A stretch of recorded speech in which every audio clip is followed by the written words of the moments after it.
শুনুন, কোর্ট যখন একটা ভার্ডিক্ট দেয়, আমাদের কোর্টের ভার্ডিক্টটাকে মর্যাদা দিতে হয়। আমরা কিভাবে কি করবে না করবে এসেছি আমি এসব বলতে পারবো না, it is not within me. Education সিস্টেমটাকে কোলাপস করাই বিজেপি গভর্নমেন্টের লক্ষ্য। তাই এটা নিয়ে আমরা কিছু ভাবছি, সেটা আমি এখনই প্রেসকে বলবো না। আমাদের ভাবনাটা ভাবনার মধ্যে থাকতে দিন। এটা আমরা আইনত, আমরা আইনি লোক, ঠিক আছে? আমাদের কোর্টের ভার্ডিক্ট মেনেই তার থেকে রাস্তা বের করে কাজটা করতে হবে। Don't insist me to say anything against of the court verdict. না, 3 মাসের মধ্যে কমপ্লিট করতে বলেছে প্রসেস।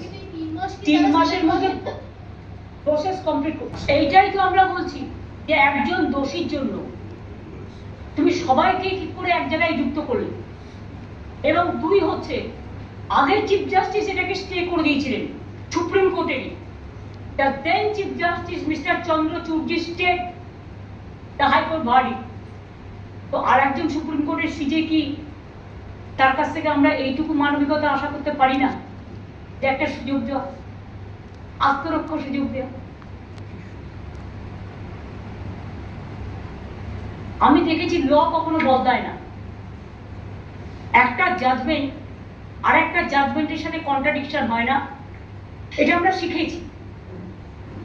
কিন্তু এখানেও দেখলাম একজন বিচারপতি চিফ জাস্টিস জাজমেন্ট দিয়ে গেলে, আমিও এখন যে চিফ জাস্টিস তাকে ক্রিটিসাইজ করছি না, কিন্তু আমি ল সম্বন্ধে বলছি, জাজমেন্ট সম্বন্ধে বলছি। one chief justice stayed, other chief justice cancelled। এটার মিনিংটা আপনারা খুঁজে নেবেন, আমি নয়।